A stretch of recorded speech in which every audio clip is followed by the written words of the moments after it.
Okay, we're doing our Daf Yomi again. We're on Chaf Aleph now. We're on 21. We're going to learn about the laws of selling and renting homes to pagans in the Holy Land, and whether or not that's permitted, and as well as in other lands, both lands that are directly adjacent to the Holy Land and other lands as well. So the Mishnah says in Maskir Lambatim Beretz Israel, in Surah Loimar Sadais. The Mishnah says that you don't rent houses in the Holy Land to pagans. That's, of course, in a situation where you have power to make those decisions, which today, even I would say, I don't think we have such power, and it's a rabbinical decree for that time and place, and I don't really feel that it applies today, although there are rabbis who disagree. And it goes without saying, and also we're talking specifically about pagans and not about a ger toshav, which we're required to support if there is a din of ger toshav. And like I said yesterday, even Meir Kahana, of all people, said that Muslims could have a din of a ger toshav, that not only you're allowed to let them live in Eretz Yisrael, but because they're monotheists, you're supposed to be supportive of them in Eretz Yisrael. That's in the ideal situation of the kingdom. That now that we're in a less than ideal situation, where we're really under the control of the other nations and we're in exile, halachas kama v'kama, all the more so that we should be supportive of people who are Christians and Muslims and Druze and so forth in the Holy Land, on one condition, that they're ethical monotheists. If they're going and killing people, obviously the ethics are out the window. And that's the issue with the terrorists, but not all Muslims are terrorists, obviously. So we go, but in ancient times we're talking about pagans, Romans who worshipped many gods and so forth. So to the pagans, you cannot rent homes in the Holy Land, and it goes without saying, you cannot rent fields there. I remember Rabbi Bar Tzadok once said that he wishes in the Holy Land that you would have religious people of all different monotheistic Abrahamic faiths come together and be in control of the Holy Land, rather than the Israeli government. So, and I think that might be an interesting idea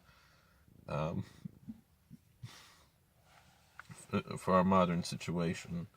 And I always like how Rabbi Bar Tzadok thinks things very openly and examines different. He absolutely refuses to take things in a dogmatic stance, and I learned a lot from him vis-a-vis that approach.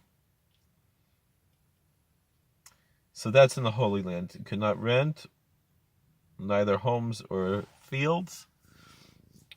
Since we mentioned homes, it goes without saying that you can't rent fields, and of course it goes without saying that you cannot sell any real estate to pagans. Again, we're talking about pagans and not to ethical monotheists. Ethical monotheists, it would seem, we should support in the Holy Land.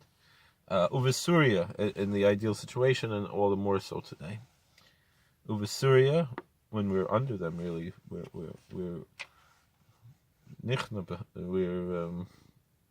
we're submissive to them. Uvisuria, and what about in Syria? Where is Syria? Would seem as ancient Syria, which is on the border of Eretz Yisrael, and was conquered by King David and annexed into the Holy Land. However, it's not a total conquest. It's kind of a limbo state. These areas are Mtsova, Maskir Lambatim Sades, in these parts, which are kind of limbo borderlands of the Holy Land, Syria, ancient Syria, and those places, Aram, the Aramean areas, you can rent homes but not fields. The question is, does it mean a home or a house, a building? We'll put that aside. We can rent buildings but not fields.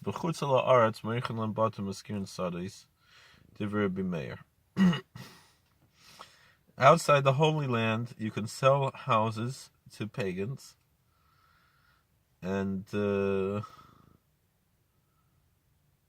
in Syria they're worried that it's going to lead to taking over in Eretz Yisrael. Outside, there's no worry, there's no connection. And you can rent fields. Question is, what about selling fields? It would seem the rabbis say selling fields is even more strict, and we can only rent the fields, but we'll put that aside for now. Rabbi Meir, that's the opinion of Meir. Rabbi Yossi Omer, Eretz Yisrael maskirlam bottom of alei sades. But Rabbi Yossi is more permissive. Rabbi Yossi says in the Holy Land, in the land of Israel, you can rent homes, but you cannot rent fields. B'Suria moichrin bottom maskirin sades. And in Syria, in Aram, the Aramean lands, the Syrian lands that King David conquered, you can sell houses and you can rent fields. B'chutz la'aretz, and outside the Holy Land, moichin elu v'elu, you can obviously rent, but you can even sell both homes and fields.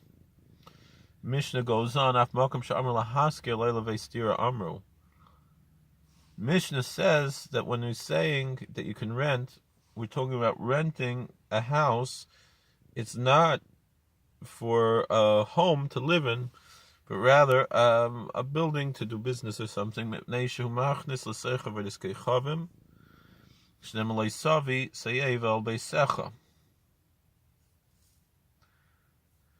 it says that you can only rent a home to a pagan if he's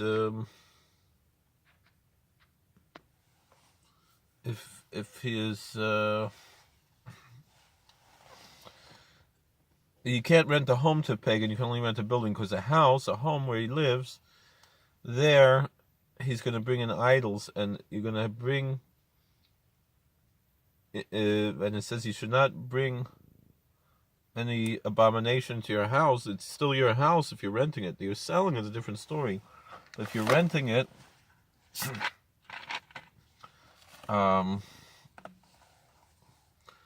then you're bringing an idol into your own house. There's a whole question about that.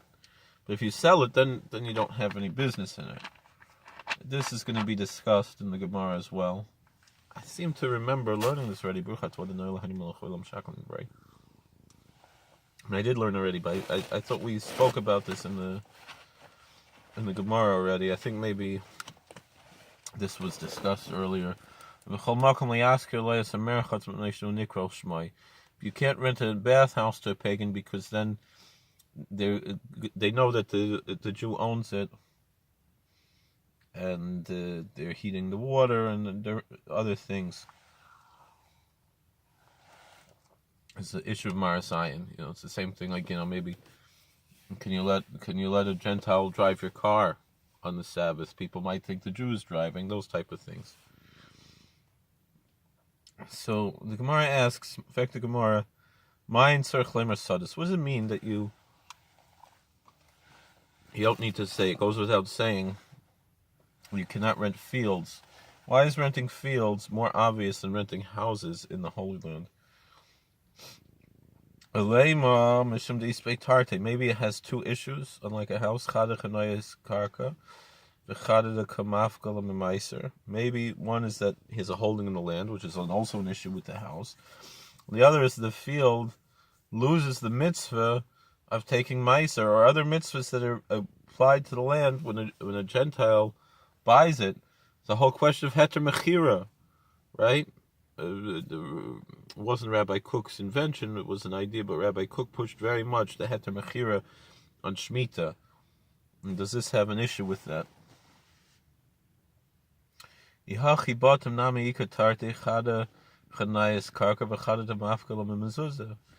say the same thing, that you're losing a mitzvah of mezuzah. The Gentile takes the house. The mezuzah, we're also missing the mitzvah of mezuzah. Amar of Moshe Shia. So Moshe Shia said, now we're getting, the Gemara already has a shtickle brisker Torah here.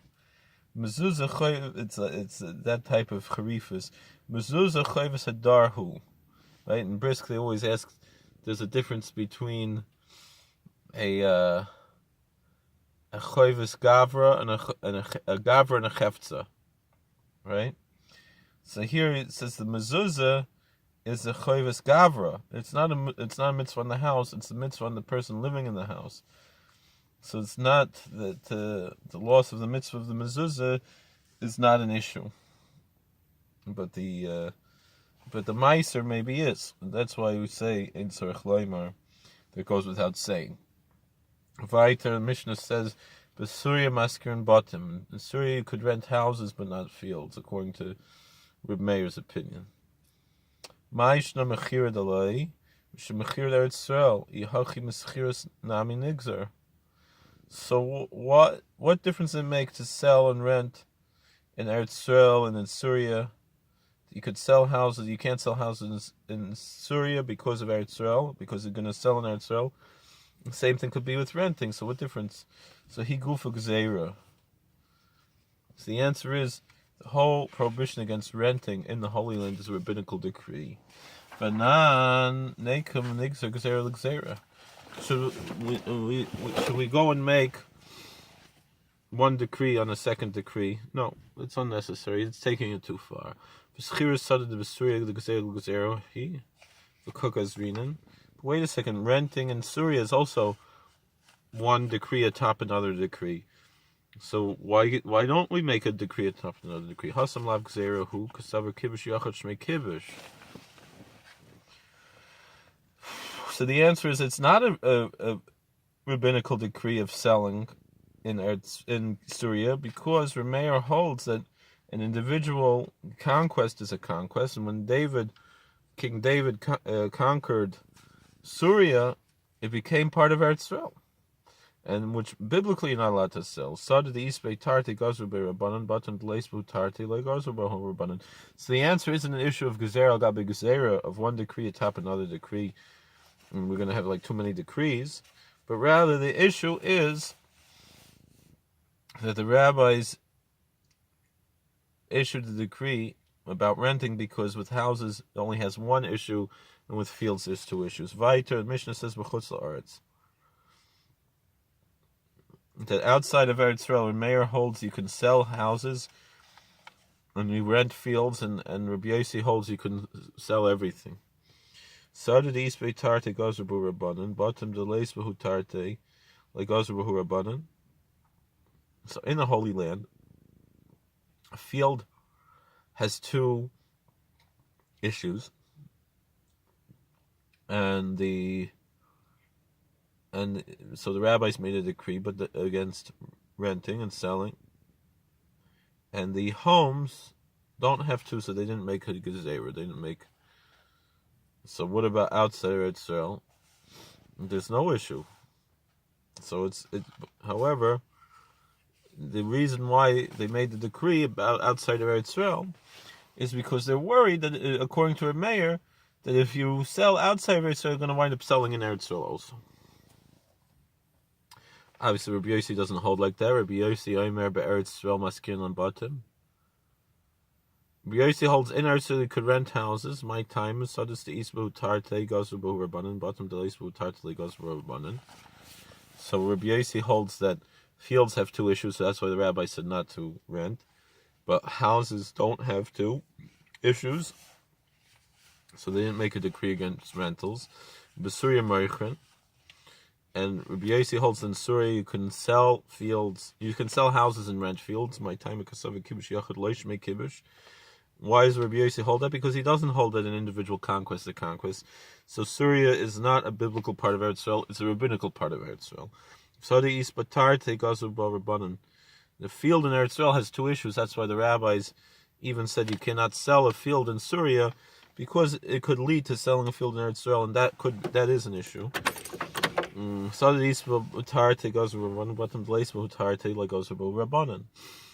that's why they allowed to sell the house, because it's, according to Rabbi Yossi, it's not part of Eretz Yisrael, so you could sell the house, but you can only rent the field because they're worried that in Eretz Yisrael they're going to want, and if you sell the field in Surya, it could lead to the same an issue in Eretz Yisrael. And hopefully we'll be able to finish this this stuff and still have time to daven mincha before I have to go back to work. Or b'chutz la'aretz meichin. Outside the Holy Land, according to Rabbi Yossi, could sell everything. My time came into marachek like Azrinan. So Rabbi Yossi holds it so far away from Eretz Yisrael, they don't make any decrees about chutz la'aretz, about places outside the Holy Land. Rav Yehuda, Amar Shmuel, halachak Rabbi Yossi. And Rav Yehuda is the name of Shmuel, that the law follows Rabbi Yossi. Rav Yosef. Rav Yosef says, Yosef says, as long as you don't make a neighborhood of several houses together, the question is this in Eretz Yisrael, outside of Eretz Yisrael?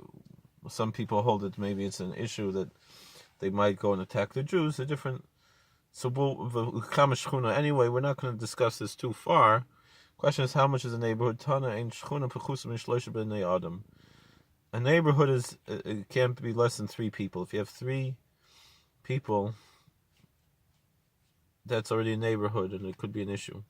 Whether it's in Eretz Yisrael, outside Eretz Yisrael, it's in Machlokes Rishonim. We don't have time for this now. But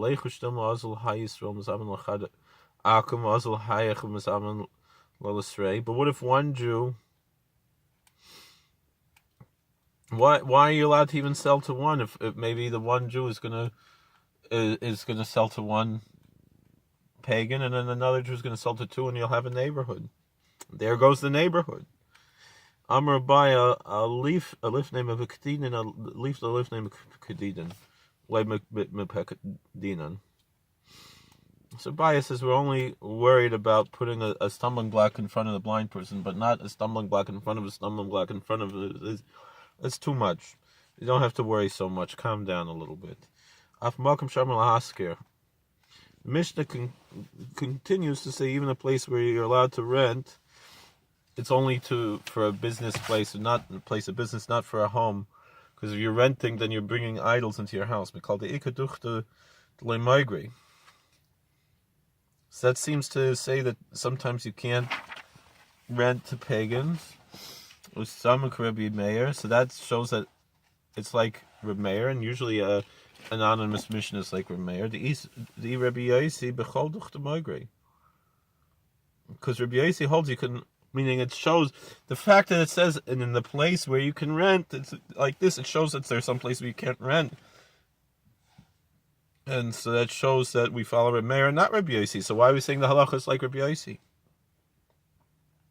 Because Rabbi Yossi allows rentals even in Eretz Yisrael.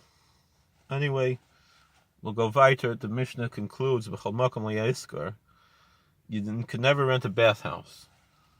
Tanya Rabbi Shimon Gamliel le'yiskar d'mechatzei la'akam mepnei shenikol shmei v'akam zeh oisa b'melacha v'shvavos v'yamim tovim.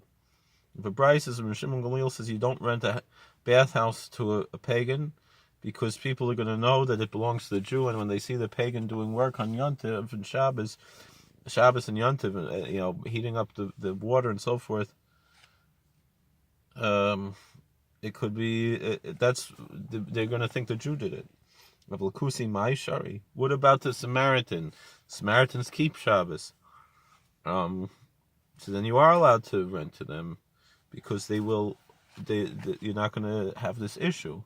It would seem even maybe a Seventh-day Adventist, maybe also, if they're really serious and they keep the laws, could also be you're allowed to rent to, because the whole issue, it's not about who they are, but what they do.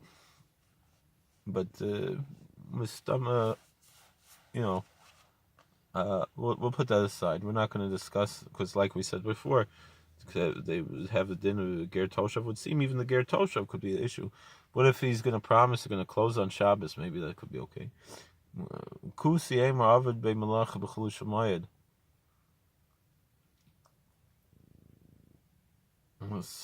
b'chulu shemayed. So you're going to say, but the Samaritan, what if he's going to do malach on Chol Hamoed? So b'chulu shemayed and not mivdina. What do you mean? What kind of question is this? We also do malach on Chol Hamoed. So what's the question? Aval sadehu la'akamai. So you can always rent to a Samaritan. Aval sadehu la'akamai. What about renting a field to a pagan shari? That you're allowed to rent a field. My time Arisa Risuse covered, because it's just sharecropping. It's not actually selling a merchatz nami amri Arisa Risuse covered. So why can't you just, meaning the field, he's going to work on Shabbos. So why don't we prohibit the field too? So he says sharecropping. So too, merchatz nami amri Arisa Risuse covered. It's a sharecropper, and so it's no issue of Shabbos. It's not his. So Arisa merchatz la'avdi ain't. People don't make sharecropping from a bathhouse usually. That's what it says Tanya. Weiter, we have a brayse from Rabbi Shimon ben Elazar Aimer layask Adam Sadeu Lakusi Nesha Nikras El Shmai. Lakusi Sa'isa Malacha B'Chol Shemayid.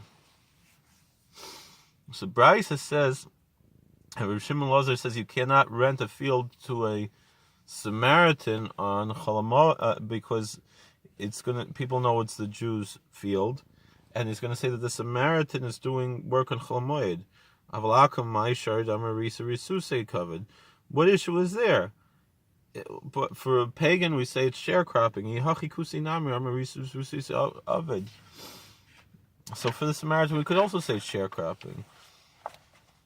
So Risu says the Rabbi Shimon ben Elazar Leisley. So Rabbi Shimon Elazar doesn't hold from this whole sharecropping. So we're going to have to continue this tomorrow. Thank you for watching. God bless. Please like, share, and subscribe. Comment. So that was 21 in Masechtas Avodah Zarah. And all the best. God bless. Thank you.